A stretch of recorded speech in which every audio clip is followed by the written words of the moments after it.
Bonjour et bienvenue sur ce nouvel épisode d'Avenir. Aujourd'hui, j'ai avec moi Bruno Cantorel. Bonjour, enchanté, merci de m'inviter. Merci d'être venu sur Avenir. Écoute, on va rentrer vite dans le vif du sujet. Est-ce que tu peux te présenter en quelques mots pour celles et ceux qui ne te connaîtraient pas ? Oui, bien sûr. Donc moi, je suis Bruno Cantorel. J'ai un passif d'investisseur en fait. Ça fait plus de 20 ans que je fais de l'investissement locatif. À titre personnel, j'ai une formation d'ingénieur suivie par un MBA à l'EDEC, donc en école de commerce. Et donc j'ai un parcours, on va dire, classique au début puisque j'ai commencé en tant que salarié, donc dans un grand groupe chez Orange, où j'ai travaillé beaucoup dans le marketing, marketing multimédia, marketing de l'internet. Ça m'a donné envie de faire des formations. Donc j'ai été formateur en école de commerce dans des organismes type Segos ou ISM en fait pour former des cadres en entreprise sur tout ce qui est marketing mobile, marketing de l'internet. Et puis à côté, j'ai cette passion de l'immobilier depuis tout petit où voilà, donc ça m'a amené aussi à développer pas mal de projets perso et à investir. Et suite à ça, en 2017, j'ai créé Monsieur Hugo, qui est un assistant personnel en gestion locative. Ça marche. Alors avant ça, on va un petit peu rester dans le passé, on y est bien, donc par rapport à ton histoire. Tu as grandi où ? Est-ce que tu es né ? Est-ce que tu peux nous expliquer un petit peu tes débuts et comment est-ce que tu as... ton parcours, pardon. Ouais, bien sûr. Donc moi, j'ai pas trop bougé en fait. Je suis resté en région parisienne, dans les Hauts-de-Seine. Donc je suis né en fait dans les Hauts-de-Seine. J'ai grandi dans les Hauts-de-Seine. Dans le 92, et puis j'ai fait tout mon parcours scolaire en fait dans les Hauts-de-Seine. J'habite aussi dans les Hauts-de-Seine. Les seules expériences que j'ai pu avoir, c'est effectivement une fois à l'international aux États-Unis. Je suis parti faire un stage de 6 mois dans la Silicon Valley. Dans la tech, en tant que donc c'est un stage de fin d'études en fait où tu devais valider ton cursus. Donc là c'était super intéressant parce que tu es en plein dans la Silicon Valley où tout se crée, ça grouille de partout. J'étais à Santa Clara, puis j'en ai profité pour visiter un peu toute la côte, mais c'était une super belle expérience tant pour l'anglais que côté professionnel, qu'à titre humain, parce que t'es largué du jour au lendemain en fait comme ça. Dans une grande ville, c'est que des grosses villes en fait. Si t'as pas de voiture, tu fais rien, il n'y a pas de transport. Puis tu pars de zéro, t'as pas d'amis, t'as rien. Donc j'avais pris des cours à l'université aussi. Donc c'était 6 mois 6 mois aux États-Unis, et puis après j'ai fait aussi un an et demi en fait à Lille pour finir mon parcours scolaire en fait. Et est-ce que au moment où tu es pendant ton stage à la Silicon Valley, est-ce que te vient déjà l'idée de fonder une entreprise ? J'étais encore assez dans les études. Je savais que je voulais pas rester là-bas. Par contre, on m'avait proposé de m'embaucher directement. Après, je préfère rentrer parce qu'il y avait la famille, les amis, la nourriture, la France. Voilà, on est quand même un peu attachés. Même si j'avais un emploi, on me disait non mais on vous prend. Ça payait très bien.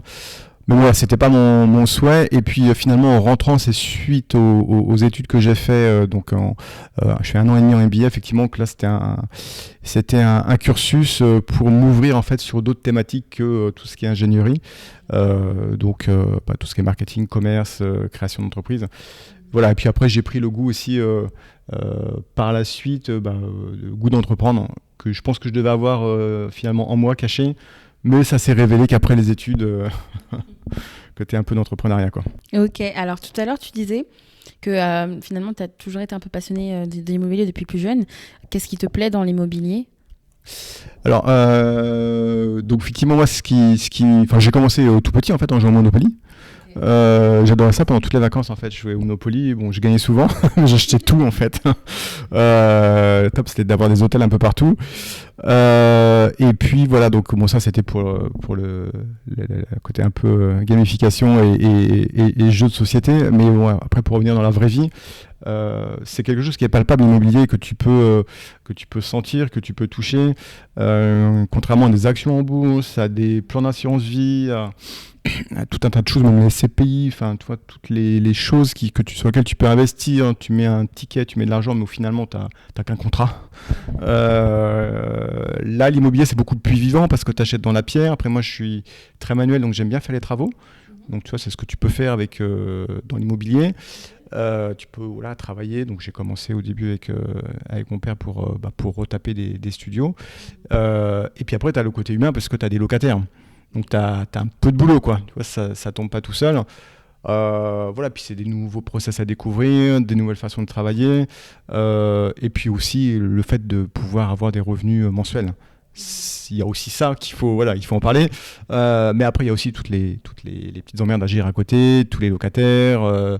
Ça se fait pas tout seul. Mais c'est un tout. Ok, alors est-ce que tu peux nous parler si tu t'en rappelles, de ton premier investissement locatif ? Oui, alors là, c'était le pire que j'ai fait quand j'ai commencé. Alors, j'en veux pas au CGP, mais j'avais été accompagné par un conseiller en gestion patrimoniale au début. Ok. Parce que j'y connaissais rien sur tous les statuts, il faut choisir où investir, sur quelle forme, est-ce que tu fais un prêt, parce qu'avant il y avait des taux variables, il y avait des taux in fine, il y avait des prêts in fine, il y avait des crédits à taux fixe. Enfin, déjà avec le crédit c'était compliqué pour aller dans le crédit. Après, ce que j'investissais tout seul à plusieurs, enfin à la limite, et puis où investir surtout, dans le neuf, dans l'ancien, dans quelle ville. Donc c'est pour ça que je m'étais fait accompagner par un CGP. Ok. Le CGP il m'avait sorti des super beaux tableaux Excel avec des super beaux rendements, enfin un truc bien léché, bien propre. Donc c'est assez vendeur, c'était très vendeur. Ouais. Donc du coup je me suis dit pourquoi pas, parce que j'avais envie d'y aller, mais pas forcément tout seul au début. J'étais un peu rassuré au tout début. Donc donc il m'avait aidé pour monter le dossier bancaire. Après, quand tu achètes moi j'avais acheté dans le neuf. Okay. Donc via un CGP, donc généralement c'est des produits de défiscalisation qu'ils proposent. Donc là c'était dans le Dorobien. Pour toi ça date un peu. Okay. Et donc la particularité c'est que c'est du neuf, tu achètes en VFA. Donc tu achètes sur plan, tu sais pas trop ce qui se passe, où c'est. J'ai même pas été visiter le bien pour te dire. Ouais, merde. C'était à Toulouse, enfin dans le nord de Toulouse. Donc je l'avais fait un petit peu en dilettante, je voulais y aller mais j'étais pas trop sûr, donc tu vois j'ai même pas été visiter le bien, donc tu vois c'était ça, j'aurais dû aller le visiter je pense, mais vu que c'était dans le neuf, c'était pas encore sorti de terre quoi. Il fallait se lancer de suite et signer. Et ensuite, ils récupèrent des fonds, et ensuite ils peuvent lancer les chantiers. Okay. Mais même à la réception du projet, j'ai même pas été le voir, quoi, tu vois. C'était, mince.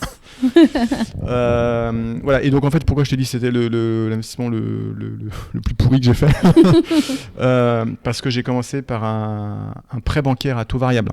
Donc maintenant, ça se fait plus, mais à l'époque, il y en avait beaucoup. Donc je devais être à 2,5%, 3%, 2,5% en taux variable, quelque chose comme ça. Alors que les taux fixes étaient bien au-delà. On m'a dit c'est intéressant, tu vas voir, tu vas avoir un crédit en dessous du marché. Donc j'ai dit ok, on y va.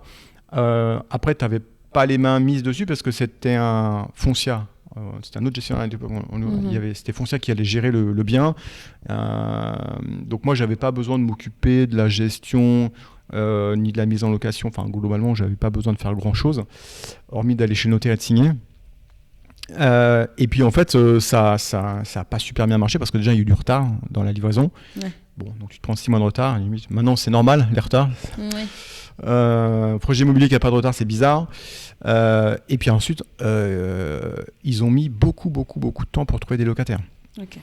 Pourquoi ? Parce que et je pense que c'était un peu le problème à l'époque. Il y a eu beaucoup d'articles de presse, tous les projets d'Eurobiens ou ceux qui ont suivi après, ils construisaient dans des zones où il y avait peu de demandes. Donc le foncier était pas cher, donc ils pouvaient attirer effectivement des petits budgets. Mais par contre, il n'y avait pas de demande locative. Donc là, c'est une ville que je connaissais pas du tout. Il m'a dit non mais t'inquiète pas, on a fait les études du marché, les locataires ils sont là. Et en fait, ils ont mis quasiment 9 mois pour trouver un locataire. Donc 9 mois, c'est énorme. Et j'avais une pression de trouver sous 12 mois. Parce que si tu le fais pas sous 12 mois, tu perds tous tes avantages fiscaux. Ça, c'est la loi d'Eurobiens qui l'avait précisé comme ça. Donc tu vois, c'était un peu limite. Donc j'ai failli au début, je voulais tout abandonner. Je voulais même plus m'engager et revendre le bien. Bon, c'était pas possible parce que c'était beaucoup trop avancé. Finalement, ils ont trouvé quelqu'un, mais en baissant le loyer. Donc j'ai été obligé de baisser le loyer. Donc là déjà tu perds en termes de rentabilité. Après le taux variable entre-temps, parce qu'il s'écoule facilement 18 mois, plus le retard et tout ça, j'étais peut-être à 2 ans de décalage, le taux variable a augmenté. Parce que le taux variable c'est capé plus ou moins 2. Donc, et là tu étais à combien du coup J'avais pris plus 1,5 points. Donc là, ça m'avait vraiment énervé. Le loyer qui doit baisser, le coût du crédit qui doit augmenter, parce que ça fait quand même énorme, hein, plus 1,5 points. Ah bah oui. C'était un financement à 110% presque. Mhm. Et donc j'ai dû renégocier auprès de la banque, parce que ça pouvait augmenter. On ne connaît pas la limite, hein, finalement. Bah oui. Moi, il était capé à plus ou moins 2. Donc je sais que c'était capé, mais ça pouvait encore prendre à 0,5 points. Et donc suite à ça, je suis repassé en taux fixe. Ok. Voilà, donc ça a été un peu une galère au début parce que j'ai eu toutes les tuiles qui me sont tombées dessus. Ouais. Et j'aurais pu perdre les avantages fiscaux. Donc tu le fais parce que derrière tu es censé payer moins d'impôts. Donc ça, ça a été le cas. Mais bon, voilà, ça a été un petit peu.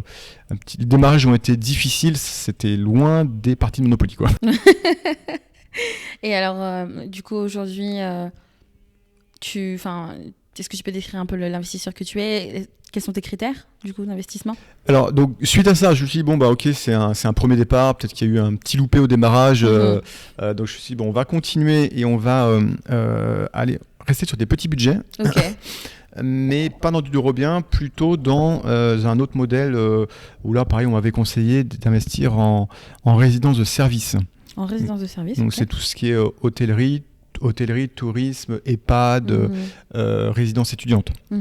Et donc là aussi, tu bénéficies d'avantages fiscaux qui sont assez intéressants. Okay. Donc moi, je m'étais orienté non pas vers le tourisme, donc tu vois, type des logements que tu achètes chez Pierre et Vacances ou au Club Med ou autre, et après tu es propriétaire et on te verse des rentes. Je suis allé plutôt sur du résidence étudiante. Okay. Donc en plein cœur de Lyon. Donc là déjà, en termes de localité, on y est. là on est bon, c'est en plein centre de Lyon, tu as des universités partout. Donc le produit il était bien positionné, il n'y a pas de souci pour trouver un locataire. L'avantage quand tu achètes en résidence de service, donc, c'est qu'il te faut un gestionnaire qui propose des services en plus. Donc c'est pour ça qu'il y a un gestionnaire derrière. Et ça te permet d'acheter hors taxe. Ouais. Et puis d'amortir ton bien. Donc là c'est de la location meublée. Donc tu achètes hors taxe, donc tu perds, tu gagnes 20%.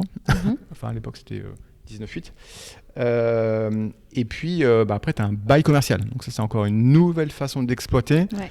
Pas un bail d'habitation, c'est un bail commercial. Donc là, l'avantage, c'était encore un peu la sécurité, parce que c'est un bail pendant 11 ans. Et pendant les 11 ans, tu touches ton loyer quoi qu'il arrive. Ouais. Et quand les étudiants, s'il n'y a pas d'étudiants au mois de juillet-août, tu t'en fiches, le gestionnaire, en fait, te verse un loyer quoi qu'il arrive. Une sorte de GLI sympa, quoi. Ouais, c'est clair. Mais bon, ça s'appelle pas une GLI. Et donc ça a marché, on va dire, ça marche bien. Par contre, en termes de renta, t'es pas bon, parce que on doit être à peine 4%. Bon, mais c'est quand même mieux qu'un PEL ou tu vois qu'un produit d'assurance vie. Enfin, donc ça c'était. Donc là j'y suis allé un peu progressivement. Et après j'en ai eu marre d'investir loin de chez moi. Et donc après j'ai tout recentré en fait en région parisienne, en Île-de-France, où là j'ai fait un investissement traditionnel, c'est-à-dire dans l'ancien. Ok, donc tu as un petit peu touché à tout, quoi. Voilà, donc là dans l'ancien, après tu peux tout expérimenter, donc plutôt des studios, des petites surfaces, parce que derrière je les retape, je les mets en meublé. Ouais. Après j'en avoir un qui est en non meublé en 2 pièces, mais dès que tu fais sur de la petite surface, il faut partir sur du meublé, et en fait ça touche une clientèle en fait qui reste 1 an, 2 ans, et il n'y a pas que des étudiants finalement, parce que moi j'ai que des gens qui bossent aujourd'hui dans des studios. Et après je suis allé jusqu'au garage, jusqu'aux caves, j'ai même testé les caves. Et il y a une demande mais considérable aussi sur les caves. Je pensais pas louer ma cave comme ça. Tu vois, une cave, c'est petit, hein, ça fait 6 mètres carrés une cave. Petit, mais ça fait la moitié en surface d'une place de parking. Ouais, purée, c'est petit. Mais les gens, dès que je suis allé sur des sites spécialisés pour les caves, mais j'avais plein de gens qui voulaient louer ma cave. Ouais. Et j'en croyais pas. Je dis, mais pourquoi vous voulez une cave, quoi? Et en fait, dans les grandes villes, en fait, les gens, quand tu déménages, généralement, quand tu déménages, tu es locataire, tu n'as pas d'espace de stockage. Parce que quand tu loues un appartement, tu n'as jamais la cave. Le propriétaire, il ne donne jamais la cave. Il a toujours son bordel ou ses affaires. Donc, tu as tous les gens qui sont locataires, qui recherchent de la place pour stocker leurs affaires. Première raison. Deuxième raison, c'est que les personnes, en fait, gardent. On a tendance à tout garder. Ouais. Et on ne jette pas. Et en fait, là, j'ai une cave où c'est une personne qui a des affaires depuis 15 ans. Ouais. Je dis, mais vous allez en faire quoi? Mais rien, je stocke, on ne sait jamais, ça peut servir peut-être dans 5 ans.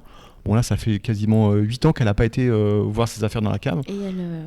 Et bon, voilà. Donc, et puis, il y a tous les professionnels aussi qui cherchent à louer des espaces de stockage, soit tu passes par des entreprises, des pros qui louent des espaces de stockage, mais par contre là les tarifs sont assez chers en fait.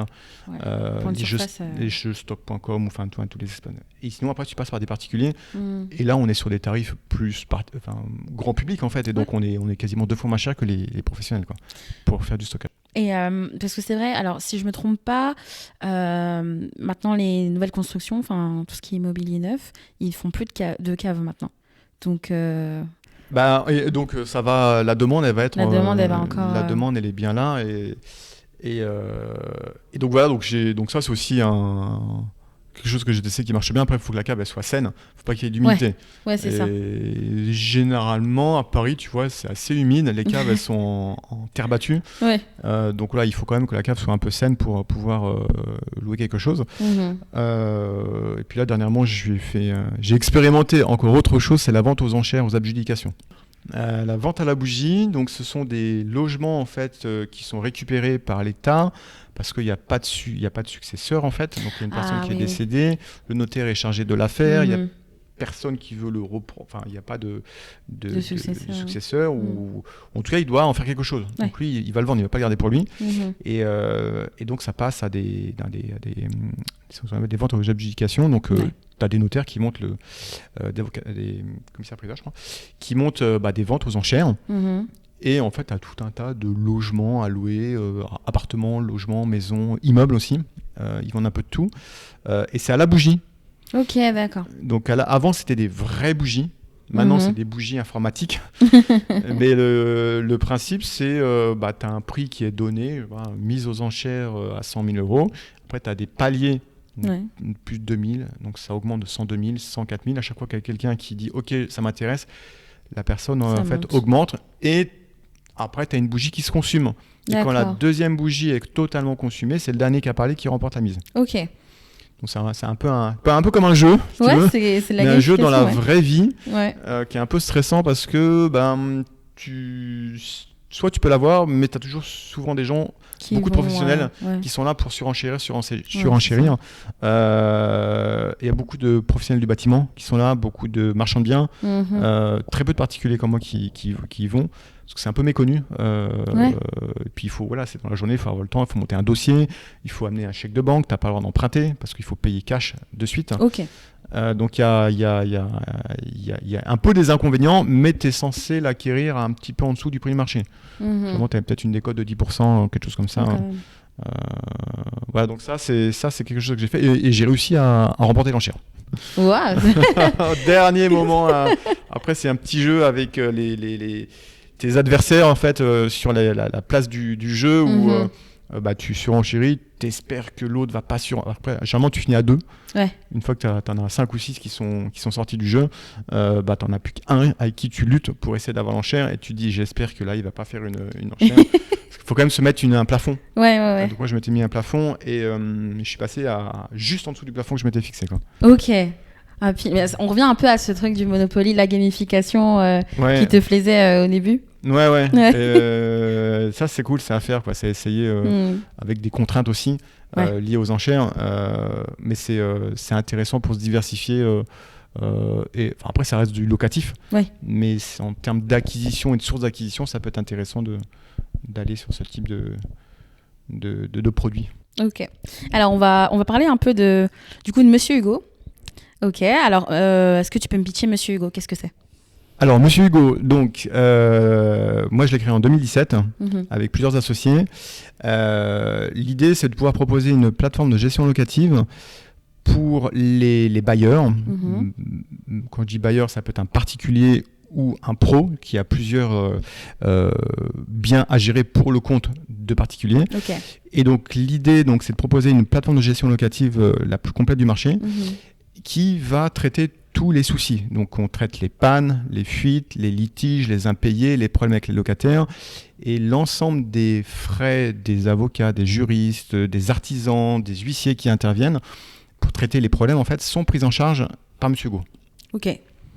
Donc c'est rassurant pour le bailleur qui doit gérer un bien puisqu'on a automatisé toute la collecte des loyers, le quittancement, la tenue de la comptabilité. Une fois que tu as fait le setup en fait avec ton locataire, tu n'as plus rien à faire tous les mois. Et derrière, tu n'as plus qu'à gérer les sollicitations des locataires ou les emmerdes que tu peux avoir. Et donc c'est là où les juristes, donc on a plus de 200 juristes qui répondent en fait aux demandes des bailleurs. On a quasiment 5000 artisans sur toute la France qui interviennent dès qu'il y a un souci. Et donc on traite de l'urgence, c'est-à-dire que dans un délai entre 2 et 3 heures, on certifie envoyer un artisan sur place dans le logement pour dépanner ou résoudre le sinistre chez le locataire. Et ça intéresse particulièrement ceux qui gèrent à distance, ceux qui n'ont pas d'artisans, ceux qui galèrent pour trouver quelqu'un pour aller chez eux. Généralement, si tu mets 2-3 jours avant d'envoyer un artisan, le locataire, tu es sûr que là, il va pas... il va péter les plombs. il va me péter un câble parce qu'il dit non, mais là, il faut intervenir, quoi. Et puis, tu as une prise en charge. Donc, toutes les interventions sont prises en charge. Alors, une intervention, aujourd'hui, n'importe quel artisan qui se dépasse, c'est minimum 300-350 euros l'intervention. Donc, nous, on la finance. Donc, le locataire ne paye rien, le bailleur ne paye rien. Et ça, on a le même principe pour les juristes ou les avocats ou les huissiers.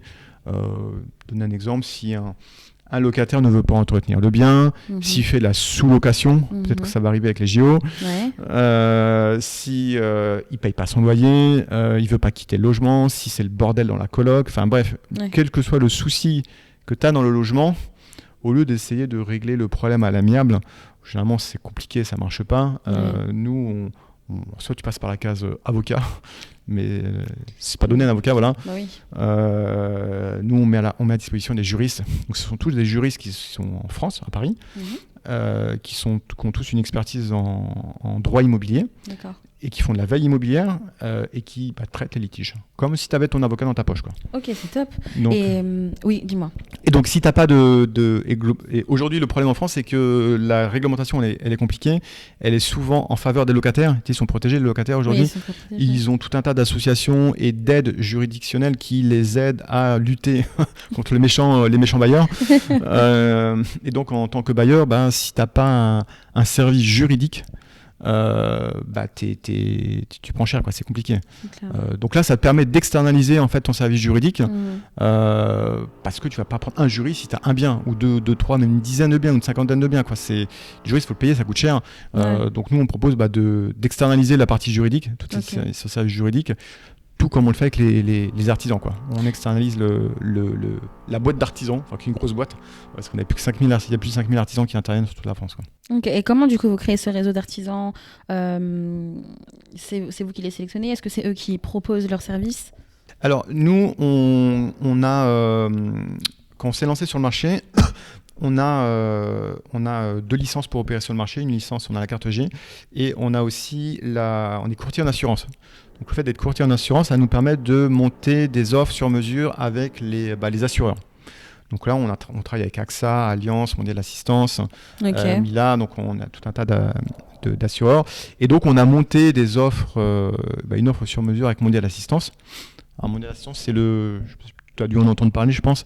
C'est le premier assureur qui intervient à domicile. C'est le plus gros réseau aujourd'hui en France, donc il y a plus de 5000 artisans. Donc nous, on n'a pas nos propres artisans, mais ce sont des artisans qui sont sélectionnés, voire embauchés par Mondial Assistance. Donc ils suivent ils sont audités, ils sont certifiés, parce qu'ils sont payés par Mondial Assistance, donc ils sont obligés d'avoir un minimum de contrôle et de certification pour pas arriver sur des devis à 500-600 euros, alors que non, le pricing, c'est 300-350 euros pour une intervention. Donc nous, on pilote pas nous-mêmes les artisans. C'est pas les nôtres, tout comme les juristes, c'est pas nos juristes. D'accord. Mais on a cette capacité de pouvoir proposer en fait ce service aux bailleurs, qu'on en ait 10, 100, 1000 ou à la limite peu importe. L'assureur qui est derrière, donc tu vois, quand tu es AXA ou Allianz, c'est des gros assureurs qui peuvent traiter beaucoup de volume. Donc on ne va pas être obligé d'embaucher des juristes ou d'embaucher des artisans. C'est pas nous ils sont pas embauchés chez nous. Alors aujourd'hui, vous êtes une des 5 meilleures applications immobilières en France.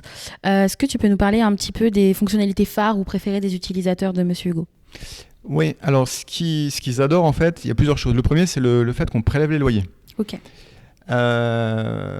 Pourquoi ? Tout simplement parce qu'aujourd'hui, il n'y a aucune solution pour le particulier qui permet de prélever le loyer. En tant que particulier, tu ne peux pas prélever quelqu'un, c'est interdit. Après, certaines agences immobilières, comme des grosses agences comme Foncia, je sais parce que moi j'ai un bien chez Foncia et ils proposent le prélèvement des loyers. Par contre, ils te redonnent le loyer qu'entre le 25 et le 30 du mois. Ok. Nous, le loyer, en fait, la date de paiement du loyer, elle est fixée par le bailleur. Donc, si je veux récupérer mon loyer le 5 ou le 6, sur l'interface, on dit voilà, à quelle date tu veux récupérer ton loyer. Et nous, derrière, on va piloter tous les ordres de prélèvement et de virement. On s'appuie sur le crédit mutuel. Donc, tout l'argent qu'on collecte, il est mis sur des comptes séquestres au crédit mutuel. Donc, ça ne passe pas par les fonds de nos sociétés. Contrairement à une agence immobilière où les loyers, normalement, circulent dans les fonds de l'agence immobilière. Donc nous, c'est étanche par rapport à notre société. Donc ça, pourquoi ils aiment bien ? Tout simplement parce qu'avec le prélèvement, tu n'as pas de retard. Ouais. Et aujourd'hui, il y a beaucoup de locataires qui payent avec du retard. Alors ils payent, mais ils payent avec du retard. Alors, moi, à titre perso, j'en ai eu souvent qui m'ont dit mais je suis en vacances, j'ai pas de connexion internet, donc je peux pas payer, je peux pas faire un virement. Ouais. Ok. J'ai pas internet. Mais j'ai oublié. Moi, j'ai oublié. Bon, des excuses, il y en a beaucoup. Ouais. Après, ils régularisent, mais c'est un peu galère parce qu'il faut que tu fasses des relances, il faut que tu ailles voir sur ton compte bancaire s'il a payé ou pas, il faut que tu fasses des relances. Donc, tout ça, ça prend du temps. Quand on a plusieurs, ça peut vite être chronophage. Ouais. Donc, voilà. Donc, le prélèvement, ça a certains avantages qui sont vachement appréciés par les bailleurs. Pas de retard de paiement. Tu es alerté en temps réel lorsque le loyer il est viré sur ton compte bancaire. Ok. Donc, tu n'as pas besoin d'aller vérifier tous tes comptes bancaires. Donc, même pour des gros bailleurs, on a des bailleurs qui ont quasiment une centaine de biens. Ok. Et là, tu vois, ça défile. Enfin, donc, la plateforme pilote l'ensemble des flux financiers. Okay, donc, on peut, on n'a pas de nombre maximum de biens qu'on peut gérer. Que tu en aies 1, 2 ou 10 ou 100, c'est le même principe. Nous, la plateforme vient piloter les flux financiers. Donc, et on travaille avec le locataire et le propriétaire, et derrière, tu as une plateforme qui s'occupe de tout faire. Donc l'avantage, c'est effectivement pas de retard. Ça permet d'automatiser un certain nombre de tâches. Donc, les quittances qui sont un peu la galère. C'est pas compliqué de faire une quittance, mais ça prend du temps. Ouais. Comme la plateforme pilote les flux financiers, on sait que nous, on a bien prélevé le locataire, qu'on a fait le virement locataire. On a bien prélevé le locataire, oui. On a bien viré l'argent sur le compte du propriétaire ou du bailleur. D'ailleurs, on génère automatiquement la quittance, donc elle est envoyée par email au locataire, et on met à jour la comptabilité. Donc ça, c'est important. Donc on vient venir créer des lignes comptables. Et la compta est importante parce que tu es censé faire la déclaration de tes revenus locatifs. C'est clair, c'est un gros gain de temps. Ouais. Il faut avoir un suivi. Et moi, j'ai discuté hier avec un propriétaire qui... il a beaucoup de biens et en fait, il fait un bilan à la fin d'année. Ok.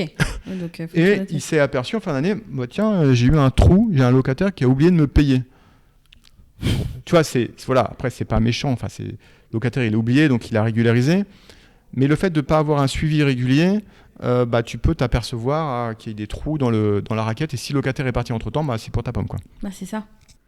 Et du coup, avec tout ça, votre modèle de rémunération, comment est-ce qu'il se construit chez Monsieur Hugo ? Alors nous, on a un modèle particulier, c'est un modèle d'abonnement. D'accord.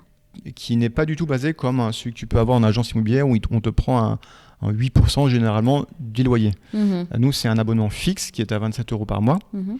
Et dedans, tu as l'accès à toute la plateforme de gestion, de mise en location, parce qu'on fait aussi la mise en location. Et surtout, tu as toutes les garanties. Donc, tu as la protection juridique avec les juristes, la prise en charge de tous tes frais juridiques et les artisans qu'on t'envoie chez toi. Ok. Et les artisans, on peut en envoyer jusqu'à 21 dans l'année par logement. Okay. Donc, c'est énorme. C'est énorme. C'est énorme, mais ça te fait quand même un budget de 21 x 400, parce que 400, c'est le montant max qu'on a démise. Ouais. Donc, ça te fait plus de 8 000 € de budget de travaux pour des artisans. Voilà, donc tout ça, c'est compris dans notre abonnement à 27 €. Pour les particuliers. Pour le bailleur, celui qui souscrit. Ouais. Et après, on a des modèles spécifiques pour des gros bailleurs. C'est ce que j'avais demandé. Parce que... qui ont... on fait des remises spécifiques, on fait un modèle particulier, quoi. Ok. Est-ce que ton parcours, ton passé d'investisseur, c'est ce qui t'a amené à fonder Monsieur Hugo ? Est-ce que tu as voulu faire un pont de tes différentes expériences ? Ouais, effectivement, en fait, il y a plusieurs choses. C'est le fait que j'ai un profil d'entrepreneur, donc j'ai tout le temps envie de créer des nouvelles choses. Et puis, dans l'immobilier, je voulais faire quelque chose dans l'immobilier, parce que j'aime bien ça à titre perso. Et puis aussi par rapport à toutes les problématiques que j'ai pu avoir pendant les 15 ans où j'ai géré, je gère encore, mais bien tout seul. Tu vois passer tout un tas de choses, de problèmes. Et j'étais surtout pas accompagné. Quand tu gères tes biens tout seul, t'as aucune aide. Donc tu vas sur des forums, tu vas sur Internet, tu essayes de trouver t'as pas d'artisan, tu sais pas comment faire.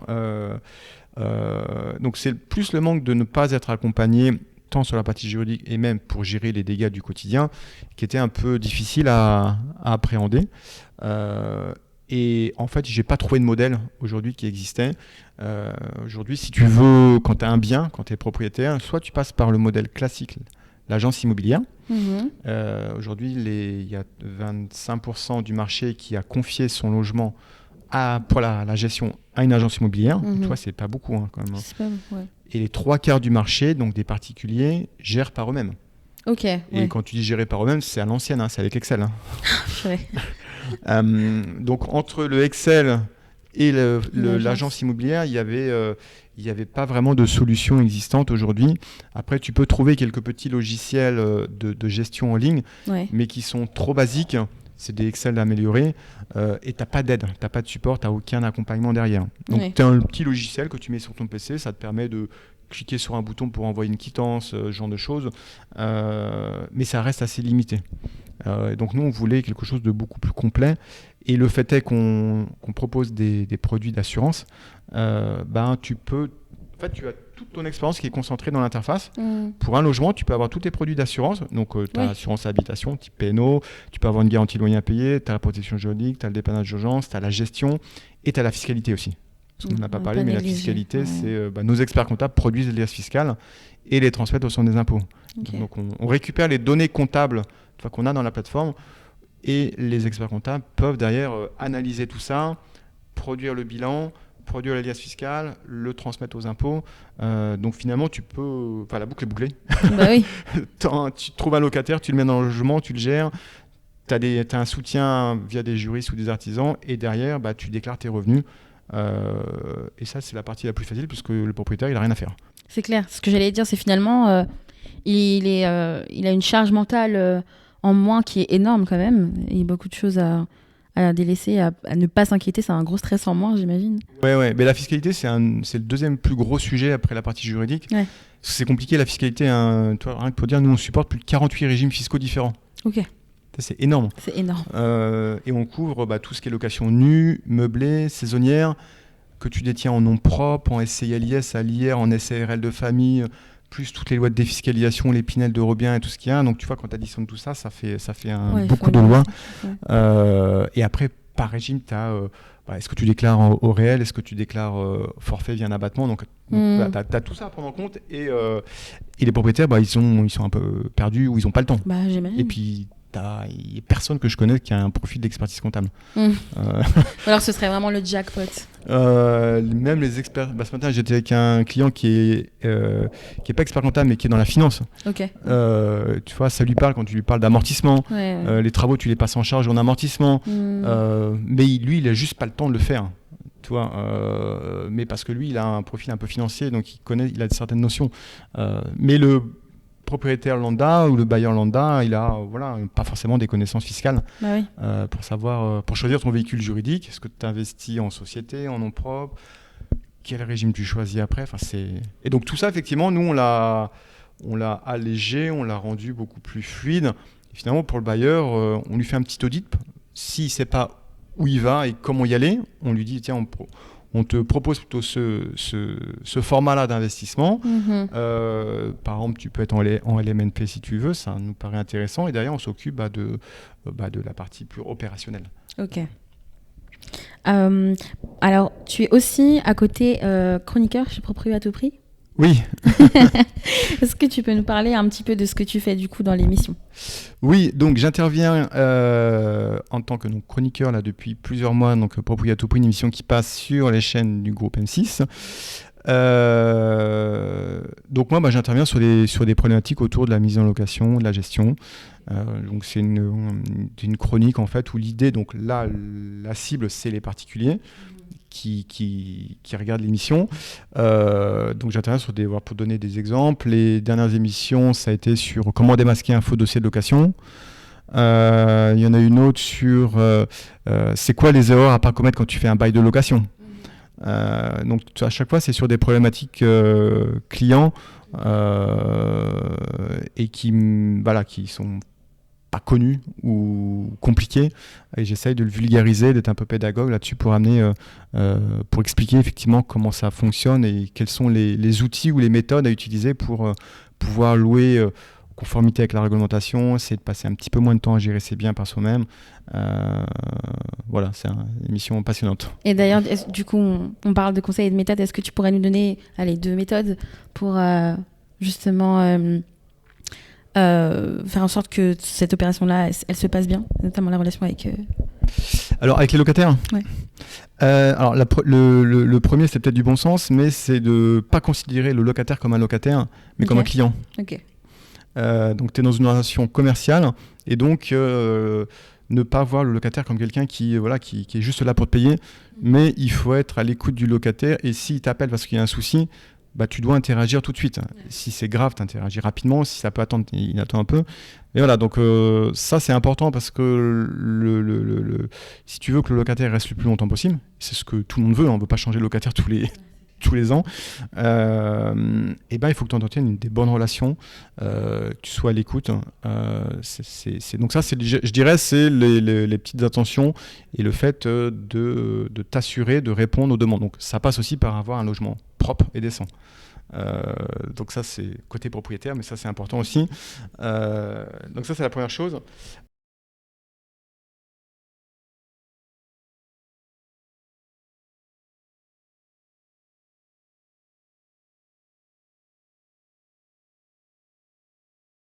Et donc le deuxième conseil que je pourrais donner en fait aux propriétaires, aux bailleurs, c'est d'essayer d'anticiper en amont les risques auxquels on peut être confronté pour être capable de mettre en place en amont des process.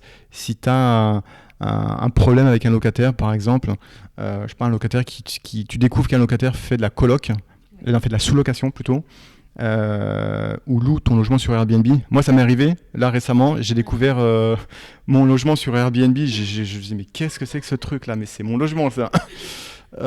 Et la personne avait tout organisé, pris des photos, mis en location, et en fait j'ai été au courant parce que les voisins comprenaient pas pourquoi il y avait du bruit dans les escaliers le soir à 10h quoi. C'est pas normal quoi. Et ils m'ont dit mais tiens, les gens ils cherchent quelque chose.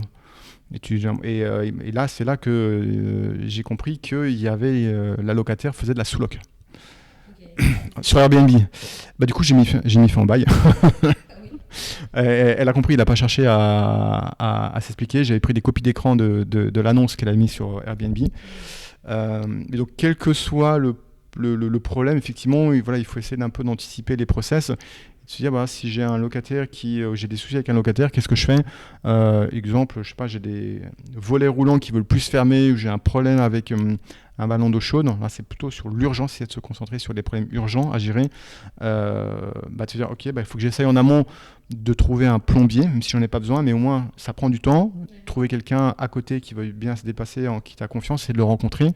Donc définir des process comme ça, le jour où ça t'arrive, tu es dans l'urgence et que tu fais pas des bêtises à aller sur internet monplombier.com où tu te prends 500 € déjà la première intervention. Ou passer, bien connaître tes contrats d'assurance pour savoir ce qui est couvert ou pas couvert aussi. Donc ça, les gens ils les lisent pas, mais bon, c'est bien de savoir pourquoi tu es assuré. Voilà, donc nous, c'est ce qu'on fait vis-à-vis de nos bailleurs. On leur explique bien quel numéro ils doivent appeler quand ils ont tel souci, quel autre numéro ils doivent appeler quand ils ont tel autre souci, et qu'est-ce qu'ils doivent faire, et où sont les courriers à utiliser lorsqu'ils ont un souci, lorsque par exemple tu veux résilier le bail. Voilà, donc je dirais c'est vraiment anticiper en amont pour être prêt le jour où ça t'arrive, et pas de te laisser agir sous le coup des émotions où ça peut... J'imagine. Alors on va un peu aller vers l'avenir, enfin le futur, tout ce qui est un peu projection. Est-ce que Alors, si bien sûr tu as le droit de spoiler, il y a des nouveautés sur l'application sur Monsieur Hugo à venir. Est-ce qu'il y a des mises à jour Alors, donc là, tout récemment, on a lancé notre service fiscalité au mois de février. Ok. Donc ça, on en a parlé tout à l'heure. Petit mot, sur le service fiscalité, on peut dire bon, c'est un service fiscalité, c'est banal. Sauf que nous, on a automatisé tout le traitement comptable en amont et ça nous permet de diviser par 2 les frais d'expertise comptable.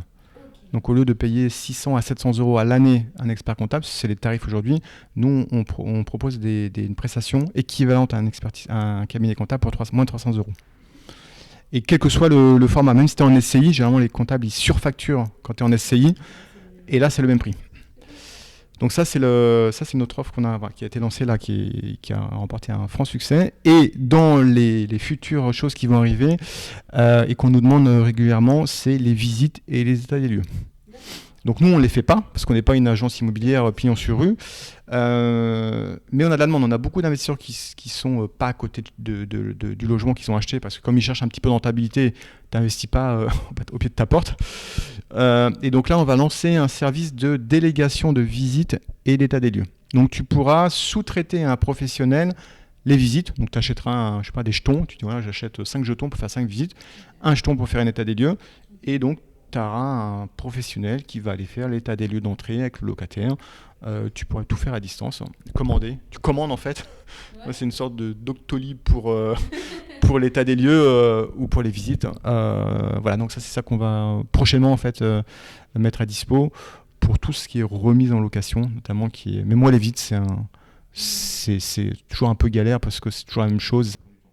C'est ce que j'allais dire. Comment est-ce que tu fais du coup pour balancer ta vie du coup en tant que fondateur de Monsieur Hugo et investisseur personnel?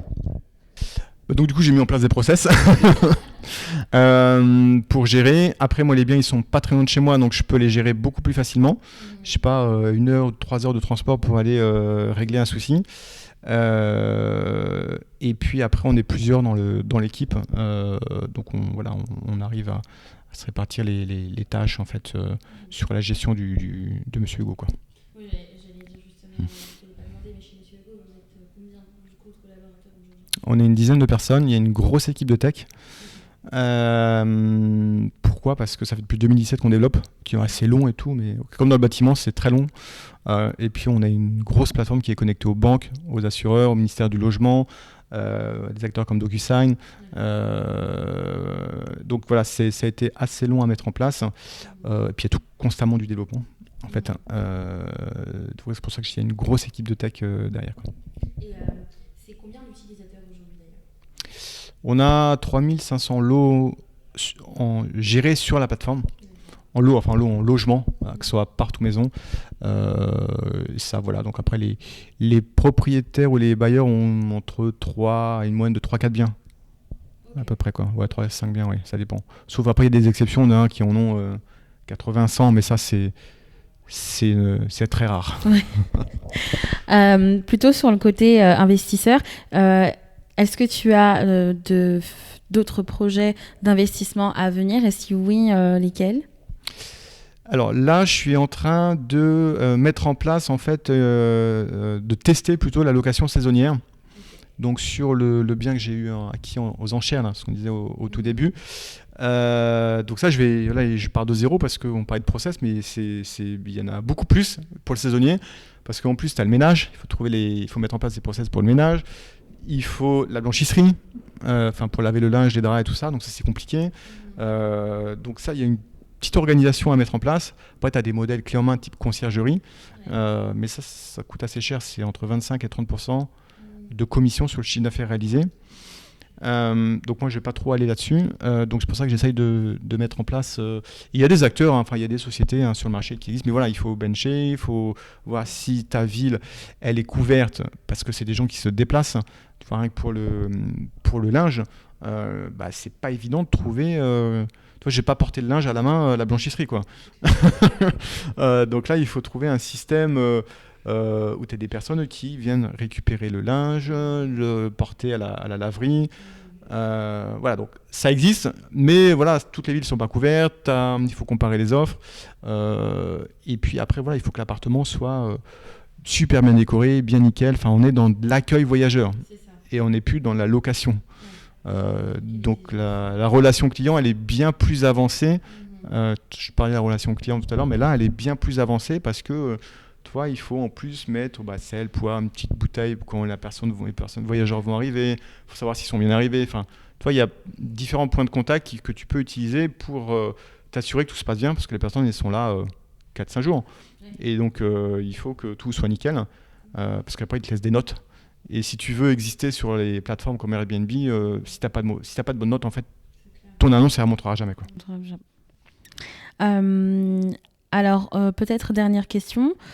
Comment est-ce que, avec le l'état du marché actuel, on n'en a pas trop parlé, c'est vrai.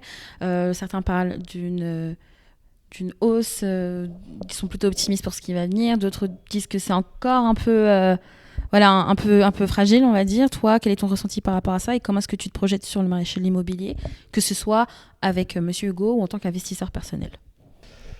À titre perso, je pense qu'il va y avoir des bonnes affaires à faire, donc à cause des DPE, notamment là, on va avoir pas mal de logements qui vont être mis de côté. Donc ça veut dire que si tu mets pas du budget pour les rénover, tu pourras plus les louer. Et tous ceux qui n'ont pas envie de s'embêter, qui n'ont pas d'argent à mettre pour faire des travaux, ça sera peut-être un tournant pour eux de dire je vends. Donc derrière, toi, tu peux te positionner parce que tu peux récupérer le logement avec une décote, parce que derrière, tu as tout un tas de travaux à faire. Moi, ça ne me gêne pas de faire des travaux puisque c'est ce que je cible. Après, il y en a d'autres qui disent non, moi je veux quelque chose de tout neuf. Là, il faut aller dans le neuf. Donc ça, je pense que c'est une bonne... en tout cas, voilà, à titre perso, je pense que je vais un peu scruter ce qui se passe. Après, les prêts bancaires, ils sont quand même encore... on est quand même à 4% aujourd'hui. Donc ça va peut-être descendre, je sais pas. Et après au niveau des investisseurs avec lesquels on travaille, dans le neuf ça marche difficilement parce que le prix des matériaux sont très chers. Beaucoup de promoteurs qui ont des biens en stock, donc ils sont obligés de les brader. Donc c'est peut-être aussi une opportunité pour ceux qui veulent acheter dans le neuf d'aller récupérer des biens en stock, parce que les constructeurs ils font leur marge sur les derniers biens qu'ils vendent. Mais s'ils peuvent pas les vendre, il y a pas de, c'est difficile. Donc je dirais peut-être dans le neuf aussi ça peut être une opportunité mais je pense qu'on est plutôt dans l'investissement pour résidence principale. Et puis dans l'ancien à guetter. Même si les prêts n'ont pas tendance à diminuer, ça va maintenir une certaine pression sur le marché. Et moi je compte plutôt sur le fait qu'on ait des biens qui reviennent sur le marché pour lesquels tu as une interdiction de les louer. Et donc si tu fais pas de travaux... Ouais, tout ce qui est DPE. Et alors, qu'est-ce qu'on peut souhaiter à Monsieur Hugo et à toi personnellement, Bruno, écoute, Monsieur Hugo, plein de réussite. Et je continue à m'amuser parce que faut que ça reste fun, que ce soit fun et ludique. Donc tout comme aujourd'hui, tu vas faire cette interview avec toi, j'adore. Donc continue à vivre des nouvelles aventures et expériences pour faire. Pour développer en fait Monsieur Hugo et de le mettre comme je dirais toujours, mettre en orbite. il faut viser haut. Voilà. Écoute, merci beaucoup Bruno. Merci à toi. C'est un super moment. On a été ravis de t'accueillir sur Avenir et puis on te souhaite toute la réussite à toi et à Monsieur Hugo. Merci à toi. Merci.